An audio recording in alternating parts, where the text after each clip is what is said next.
Gacy nació el 17 de marzo de 1942 en la ciudad de Chicago. Fue el segundo hijo de los tres. Su padre tenía una personalidad dominante, además que era alcohólico, frecuentemente golpeaba y castigaba a Gacy y a su madre.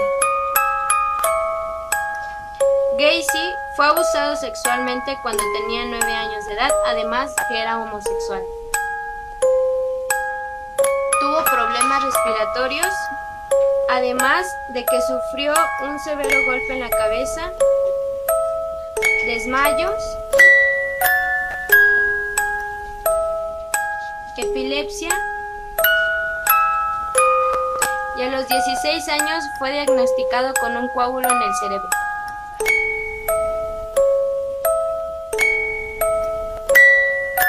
Asistió a 4 colegios diferentes. A los 20 años finalmente decidió irse de casa y se mudó a la ciudad de Las Vegas, donde trabajó en una funeraria y desde ese momento quedó fascinado con los cadáveres, sobre todo con el de los más jóvenes. Regresó a Chicago y se inscribió en la Escuela de Negocios College, donde posteriormente se graduó. Así comenzaría lo que sería una breve etapa de éxitos, primero como vendedor y luego como empresario. Hizo nuevos amigos y pasó a ser uno de los hombres más respetados de la ciudad. Allí conoció a Marilyn Myers, quien poco tiempo después se convirtió en su primera esposa. Había adquirido la franquicia del restaurante KFC en la ciudad de Waterloo. Obsesionado con el sexo, tenía un desmedido afán sexual. No era capaz de saciar sus deseos con su esposa. A pesar de sus múltiples experiencias homosexuales, solía definirse más bien como bisexual. Muchas historias sobre los chicos que Gacy invitaba a su casa: solía fumar y beber con ellos, ver películas pornográficas, atacarlos violentamente y tener sexo, en algunos casos con consentimiento y en otros a la fuerza. En 1968 fue acusado de abuso sexual de menores. Gacy negó todos los cargos. El criminal fue encontrado culpable de sodomía y fue sentenciado a 10 años de prisión. Tras la condena, su esposa y madre de sus 2 hijos solicitó el divorcio. Tras 16 meses encarcelado, fue liberado por buen comportamiento. En 1970 salió en libertad condicional y fue autorizado a mudarse nuevamente a Chicago. En Chicago, Gacy se vio tentado una vez más a ceder sus impulsos sexuales, en una ciudad llena de bares gays, con chicos en las esquinas vendiéndose al mejor postor. Fue fácil para él volver a sus andanzas. En 1971 decidió comprar una casa en el municipio de Newark Park, ubicado en el condado de Cook, en Illinois. Para aquella época también estableció un nuevo negocio, su propia empresa dedicada a la construcción. En la Navidad de ese año cometería su primer asesinato.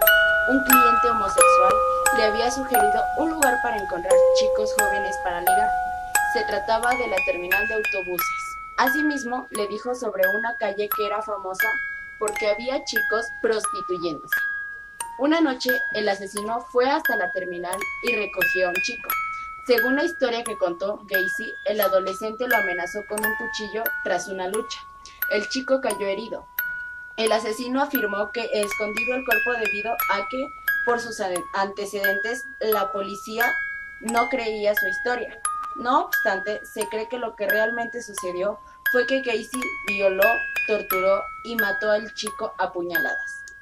Ese sería el primero de una larga lista de asesinatos.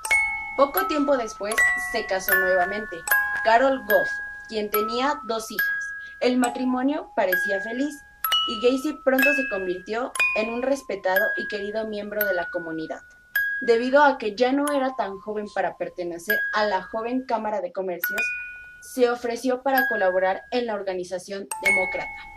Además, se creó un personaje como payaso para involucrarse mucho más con la vida social de su comunidad.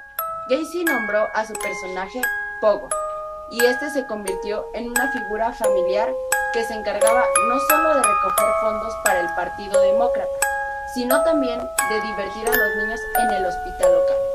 La historia de la vida social de John Gacy refleja cómo el rostro de una persona aparentemente buena y correcta escondía toda una serie de problemas en su interior.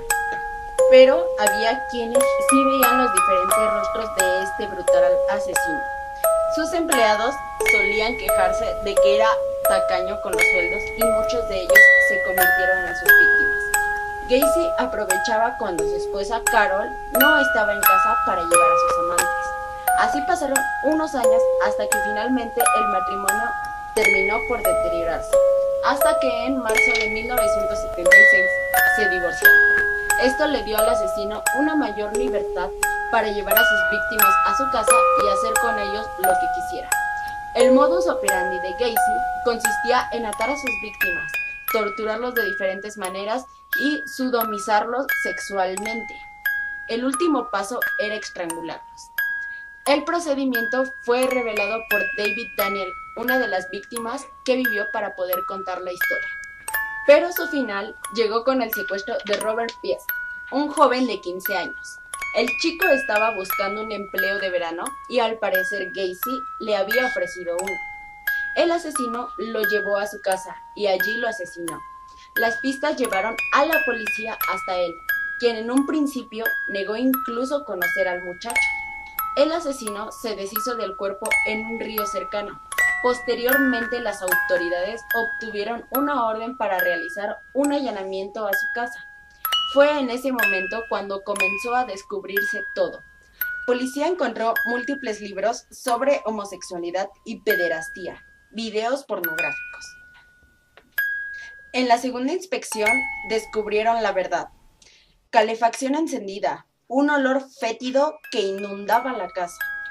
Durante años, el asesino había afirmado a sus vecinos que el mal olor, problema corriente subterránea que inundaba el sótano, cadáveres que había ocultado por años.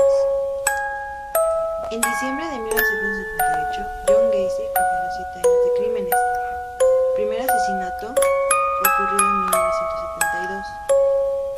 El juicio en su contra comenzó el 6 de febrero de 1980. El asesino se declaró inocente y alegó problemas mentales. Este argumento fue rechazado. Alega que el acusado sufría de lapsos de locura temporal y hasta argumentó que los asesinatos fueron muertes accidentales. El 13 de marzo de 1980, John Wayne Gacy fue declarado culpable. A 21 cadenas perpetuas y a 12 penas de muerte. Comenzó a pintar y sus obras se vendieron por más de $20,000. 14 años después de su condena, en 1994, fue ejecutado por medio de una inyección letal. El asesino nunca se arrepintió de sus crímenes, y lo único que dijo fue que su muerte no regresaría a las víctimas. He was simply discussing knots in general. Catch his sense of humor. Shoelaces, huh? You're in trouble now. Yeah, right. Aren't you afraid sitting that close to me? What the hell? Oh, this is too long. You don't need it this long. Okay. I had a rosary, which I carried in my pocket. I've always carried a rosary. It was my communion rosary. They said, well, what kind of a knot do you use? I said, what do you mean knot? When I tie things up? I says, depending on what I'm using it for, I said, the only thing I ever learned from Boy Scouts is a tourniquet knot. He said, well, show us what that is. So I took, at that time, and again, it's together, but in order to demonstrate it here, I took the rosary and I said, well, here, you put it around. This is hard trying to do this. Why don't you put your hand out? Okay, here. What I told him, I said, here, all you do is you wrap it around, you put one knot in it. And I said, then you put a second knot in it. Okay? Mm-hmm. I said, then you take a stick and stick it in here, and you just turn this. And I said, it causes a tourniquet. I said, that's the only knot I ever learned. Precisely the kind of knot found on the ropes wrapped around the necks of the victims found under the house on Summerdale.